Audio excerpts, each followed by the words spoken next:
Hey everyone, it's about 9:30 a.m. Beautiful, another beautiful day. First day of fall. Happy fall. About 75 degrees right now. We're expecting to get up to 85, but we are here at the Lost Valley hiking biking trail. We're out in Weldon Springs. Beautiful area. It's pretty much dedicated to outdoor recreation. Well, I'm looking tired. But we're gonna head out on a 10 miler. It's gonna take us a little while. I'm gonna try to keep the talking to a limited amount, and we're gonna set off. Okay, Lost Valley hiking biking trail. I've done this one time before, the 10-mile route. As you can see, you start off on this beautiful little backcountry road. It's going to take us out to the trail, and then we're going to branch off from there. I would say the first half, going counterclockwise, is more of the hiker's paradise part of the trail. Second half is definitely a mountain biking trail, but I will hike that today, but definitely a big one with the mountain bikers. Lots of turns, lots of uphills, downhills, and they really get moving on it. Okay, so our first double-digit hike that I've reviewed, 10 miles. Kind of a big milestone for people when they're able to get out and do 10. I think the most important thing to remember when you're doing a double-digit mileage hike is take your time. Don't be in a big hurry. It's more about finishing than finishing fast. And you want to, first time you do a trail, you want to take it in and you want to kind of check out the scenes. As you can see behind me here, we got a nice creek that I love along the first part of this trail. Enjoy it. The more you get lost in your mind checking things out around you, the faster the hike's gonna go. It's when you start staring at your step counter or your mileage that you might get a little more tired and a little mentally fatigued. Bug spray, snacks, water, and 10 miler. I would tell most people, bring a second pair of shoes. I am a tennis shoe hiker, so I get a little more leeway there because tennis shoes will tend to stretch out as you go through your hike. You get close to 10 miles in hiking boots, your feet are going to swell and you're going to really feel your feet getting constricted and painful. So, weather allowing, I always go tennis shoes on these longer ones, or I'll carry a pair of tennis shoes to switch to about 3/4 of the way and let my feet start to swell like they're going to do anytime you're doing this amount of distance. Okay, cruising on this little road here. They do have really good maps at the beginning of this hike and all throughout the Weldon Spring area. It's the same generic map that'll show you all the trails. 10 miles, you're going to be out there ways. You're going to want to grab one first time or second time you come out here. There are a few turns, and it does connect to a few other trails in a few spots that are unmarked. So you're going to want to have one of those along with you. Well, we're at the half-mile mark, 9.5 to go.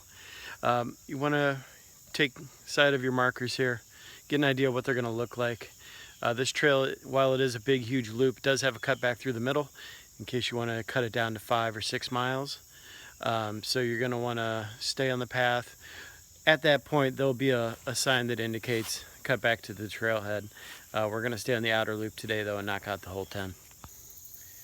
Here's the back edge of that connector I was telling you about that cuts through the park. So Lost Valley Trail, short loop, they'll both set out here and come around, but the short loop will take you back through the middle.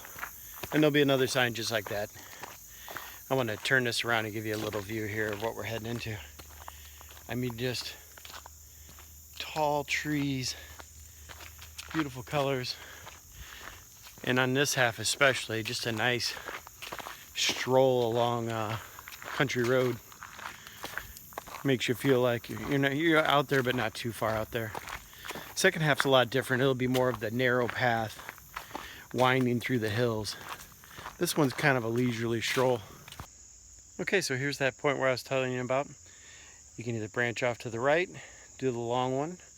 You can use this as a cut through back to start, or a cut through back halfway through and shorten it up. Like I said, we're gonna head out in the long way around and do the full 10 miles so you can get an idea of this whole trail. So we're kind of leaving this country road here We're gonna head down to something a little more narrow. Here's our first creek crossing. As you can see, there's a lot of scenery here. But with water and creeks comes mosquitoes. And it's kind of hit or miss here. I've had good, I've had bad. But today, moderate temperature, a little bit of humidity. We're probably going to see a few bugs. I've coated pretty well with spray, so we'll see how long that holds up. Okay, one of my favorite little spots in the first mile. Takes a little climbing, and as you can see flying by, there's plenty of mosquitoes. But this little waterfall, as tiny as it is, plunges into a little hole that's probably 3 or 4 feet deep. And as you can see, it comes down this nice little rocky path right here. And it's just really one of the most beautiful views you're gonna find out here in the woods. And we haven't had any rain lately, so this is most likely pretty much spring water, mosquito water. Okay, 1 mile down, heading through the woods here now. Now on this side, you're gonna hit woods, openings, woods, openings. On the other side, I'm gonna say, for the most part, you're gonna stay in the woods until the last 1.5 miles where you're stretching along a nice creek and finishing up with some pretty views. You know, so I've been hiking for about 3 years now, and the sport activity has really taken off in that time. I feel like we're kind of in the sweet spot of it. And me hiking 40 to 50 miles a week on all trails everywhere, I gotta say I'm amazed by how little litter there is. You know, being a kid that grew up in the 70s, there was litter everywhere. Highways, streets, trails, woods. I mean, man, people just took trash out and threw it away in the woods. And I'll go a hike like this 10 miles. I'm a picker-upper. If I see it, I grab it, I put it in my pack. I mean, I can go 10 miles on a trail like this and maybe find 2 small pieces. You know, a wrapper somebody might have dropped that didn't even know it. Or maybe a napkin, and everything's, and albeit, things that people would generally litter are a lot more biodegradable now, and a good rain and a napkin will disappear. But yeah, it makes your heart feel good if you're somebody who loves the outdoors and the wilderness, at how much people care now about taking care of these places that will be enjoyed by several generations to come, hopefully, and really treat it as a treasure. Well, I'm going to give you a little bit of view here and talk to you a little bit about the logistics of the trail. I've yet to find a spot here without any cell coverage, so that's always a plus, especially in these longer hikes where you worry when you get out there a little too far. There's a lot of accesses to the park. Generally every day of the week there's going to be people here, and you'll be able to tell at the lot whether or not they're bikers, hikers, and so forth, just by the car racks. And so yeah, if you're going the same direction as people and generally the same close speed, you're not going to run into a whole lot, but you'll know that other people are out here. All right, here we are at our second creek crossing. I'm going to show you here, pan behind me. As you can see, a little bit bigger of a creek here. We probably got about a good 20-25 feet to traverse over this. There is enough rocks that have been laid down and so forth that you're going to be able to get across. Now on a rainy day or post couple rainy days, this is a little bit of a chore to get across. But if you look down the opposite, all right, I had to pause there. Mountain bike coming through. So if you look down the creek a little bit, there is a lot larger river gravel bar, creek gravel bar, and you'll be able to cross there. You might have to wade through some weeds a little bit, but it beats getting knee deep in the water. Another great spot along this first half is kind of just walking along these little creeks and ravines. It gets you a pretty good shot of some wildlife here and there. You know, one of the reasons I love these longer hikes is the amount of zones you're going to go through. You're going to experience several different climate zones over a 10-mile hike. Excuse me. Whether it be creek area, you know, pastures, wildflower areas. This is young growth forest area here. We passed through an old growth earlier. You're just going to get to see a nice kind of a miscellaneous selection of everything, if you will, and get a taste of everything, as opposed to a shorter hike, 1 or 2 miles, where you spend almost your entire time in the same zone. Like right here, we're going to come out into a cut through. It used to be for power lines, and still is. But you know, you get a little more tree spread. You're able to get some views and kind of take in what's around you, as opposed to the trees right next to the trail. Well, as you can see, we're heading down a nice power line cutout. We're going to take this for almost a mile. Kind of open up, get a little breeze. Give us a little break from the mosquitoes, which is always welcomed on a hike like this at this distance. As you can see, you got a mountain bike path and a hiker path. Take either or, but it's nice to have a couple of options as far as paths when you have to worry about puddles and mud. Just an enjoyable day. So what do you eat before a 10-mile hike? Well, if you're setting out in the morning, I'll bring people along on these longer hikes that maybe haven't done one before, and they'll ask me what they should eat. I say, well, eat some junk food. And I know that'll make some people cringe, and I'm actually a healthy food person, but I like having those foods that take my body a little bit longer to break down and are a little bit higher in the fat and the carbohydrates. I find when I do the veggie smoothie or fruit smoothie option and go out for these long hikes, by the end of it, mentally wise, I'm a little spacey. I don't think my body's got enough of those fats to keep feeding my brain.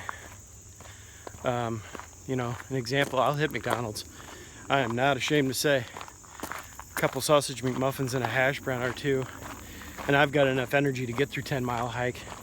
And when you run it through your nutritional program, or if you even keep track of calories, you come out ahead still. You're going to burn more than that on this, but you're also going to have the energy you need to finish it.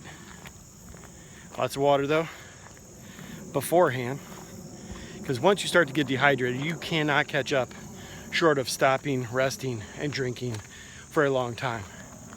So I'd super hydrate, I call it. I just get myself full with liquids to where I'm gonna have to pee a couple times in the first part of the hike, but I'm working off all that excess water to start. I'm not even getting into my critical supply until the first 5 or 6 miles in, and then I supplement with bottled water as I'm walking. Okay, so we're about 2.5 mile mark, and I'm gonna let you in a little knowledge of this trail that I learned the first time. So we come here to an intersection. We've just came through the cutout. We get here to this road that runs left and right, and there's no signage whatsoever. And last time I had a map, in this part, on a loop, you hang to the outside of the trail, and you'll end up fine. You don't take any inward turns on your loop. Well, this one I learned the hard way. This is actually, if you go right here, remember we're going counterclockwise on the trail. If you go right here, you're gonna end up at the next conservation area. We're gonna make a left turn here, and think of this as one of the back corners of the trail, and we're gonna continue uphill on this nice country road.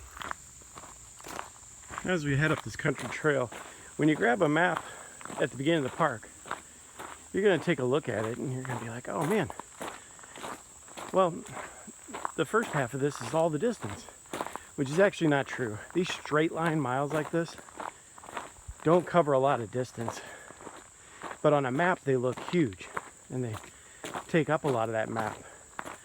Now this trail, by mile 4, you'll have used up 3/4 of the area on the map, but then the last 6 only take up a small portion because of all the winding and the up and down hills. So something to keep in mind. Come in the same direction as I am here, and when you get to, let's say, a map halfway, mileage wise, you're not even there. All right, so we've just peaked our hill on this country road. It's probably a good 1/2 mile from that intersection I showed you of just straight uphill on this country road. One thing about road uphills and trail uphills is loose gravel. Road gravel is just not real friendly for a hiker. You are constantly stabilizing and shifting your feet as opposed to the pounded down gravel that you'll find on a hiking trail. Hence my being a little winded. And we're gonna have a lot of sun on this section, as you can see. Between that cutout and this road, you're looking at two and a half miles of uncovered trail. You're gonna get some sun, so make sure to wear a hat or put some sunscreen on. One quick little tip on this trail: if you're going counterclockwise like myself, it's gonna be just a plain little arrow. Whereas if you're going clockwise, which I guess most people do, it will be the opposite, which is kind of ingenious if you think about it. They just take the arrow out of this side, put it on the other side. Clockwise though, you're gonna be looking at this arrow. Counterclockwise at this one. So by that saying 8 miles, I know that I'm right at 2.5 in, because this one just ends really just short of 10.5, so they rate it as 10. And so we're about 2.5 in. We've still got a pretty long stretch of country road here to go, and then we're going to head into the more mountain bike side of the trail. All right, 4 miles in, we're still on our country road. We've made a turn back towards the front of the park. So pretty soon here we're going to have the turn that I've told you about. So you can continue down this path and you can do the short loop, or like we're going to do, you can venture off here, and all it is one little small arrow. There's our sign. And this is going to be the 6 mile portion of the hike. So as you can see instantly, you go from that country road you've just been on for almost 3 miles, or 2, just a straight hike, and now we're going to get in here into the woods. And you can see why this is a bike rider's paradise. Lots of inclines, lots of downhills, tight path. Got to keep your ears open. Listen for the mountain bikers flying through. But the nice thing about it is it's beaten down pretty soft, so it's pretty easy on the feet for the last 6 miles. So that's why I generally do this part second, and because your feet could use a little cushion by now. While on this second half, you're going to do a lot of ridgetop hiking. Nice breeze, get you a catch of the leaves there blowing. Cools it down so dramatically, especially coming out of that sunny portion on that country road for 2 miles. So we're going to ride a lot of ridge tops, a lot of turns. You're going to rack up the mileage here in small spaces because you're going to be winding in and out of the same area several times.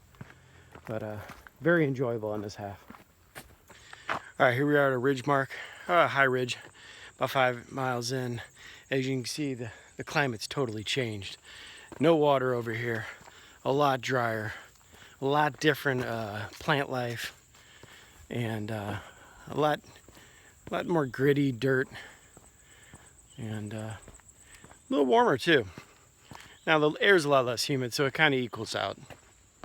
So somebody's been useful. We have a sign here that doesn't really have anything on it, but it's telling us 5.5 left going the way we're going, and 6 left going the way they're going. And you know, sometimes you'll get a little disparity on mileage between the park signs and the what you'll find on your GPS or whatever you use. And a lot of that's because the trails evolve. Tree falls, the trail moves. Parks Department anymore, they don't remove any lumber from the trail. They'll maybe cut it in half eventually. But most of the times you just create a trail around it.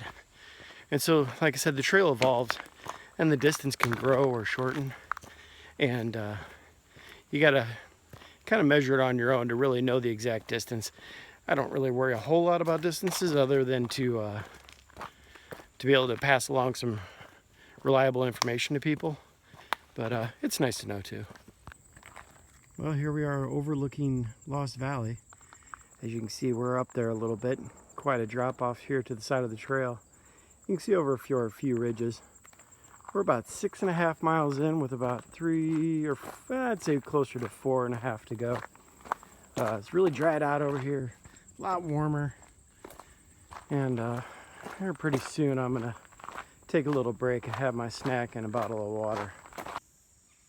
Well, some of the pretty views over here on this Lost Valley side, I call it. We're getting down there into the valley now and kind of descending into a little bit of a lower level, but that's a nice big huge creek that flows all through this valley, and you can hear the trickle of water, and if you can see in there, it's all a creek through rock formation. There's no real gravel bottom, and makes for some peaceful setting. As you can see, we're winding along the hills here. Got some fallen timber. Pretty narrow path. Definitely a mountain biker's daydream. We're going to be tangling in and out of these valleys for a couple miles here. Well, I just passed the sign. It says I got 4.5 miles to go. Means I got, well, the way they're figuring it, 7 down. Got my water, had my snack. Not a healthy one, but some calories. As you can hear, the gun range is going. Safe distance away, but it is loud. And they are shooting some rounds. All right, well, we're through the windy ridges. Now the trail is widening up a little bit, and we've got about 3.5 to go. Nice shade over here on this side. And like the first third, this last third, pretty easy cruising. Once it levels out and widens out, just kind of nice leisurely pace will get you by. Well, we've managed to make it out of the hills.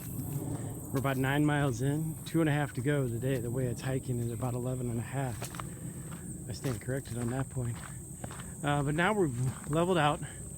We're gonna hike along this big, huge creek over here to our right, all the way to the finish. So we got a nice level finish, wide trail, a few sights and things to see, some water views as we get there.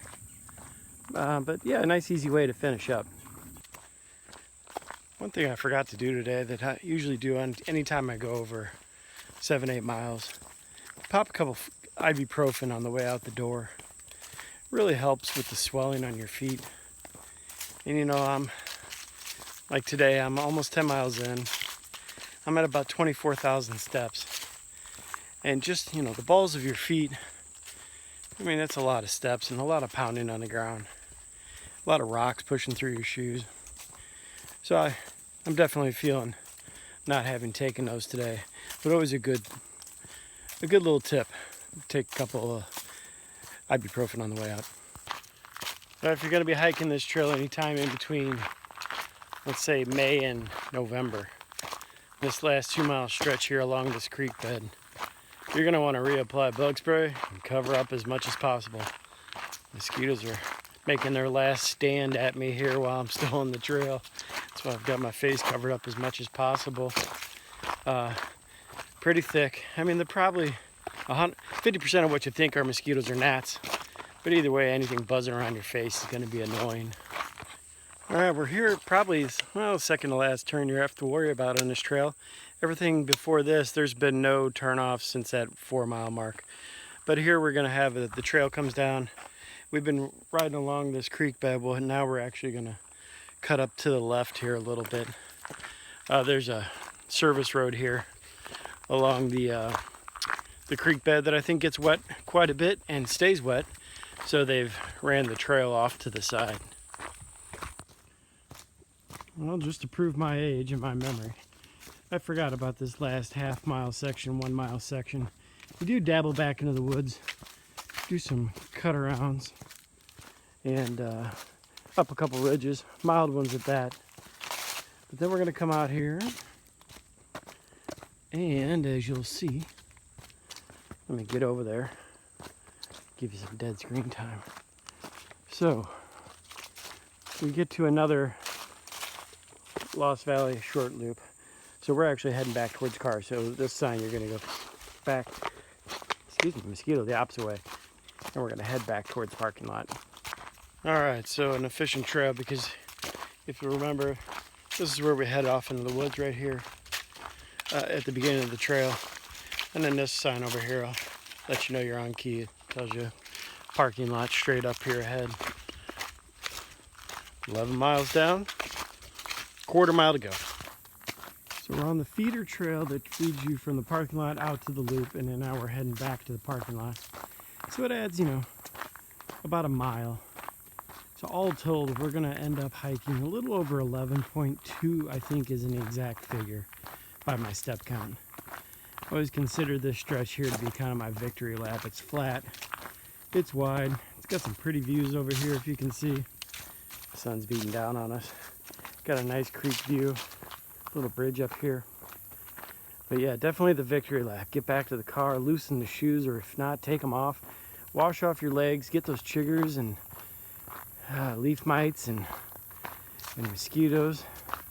We'll kind of wash them off with a bottle of water and a rag and wrap it up. Okay, we're back at the parking lot. We got 11 miles under our belt. I'm the only one left. Everybody else is done and gone. They beat the heat. They were smart.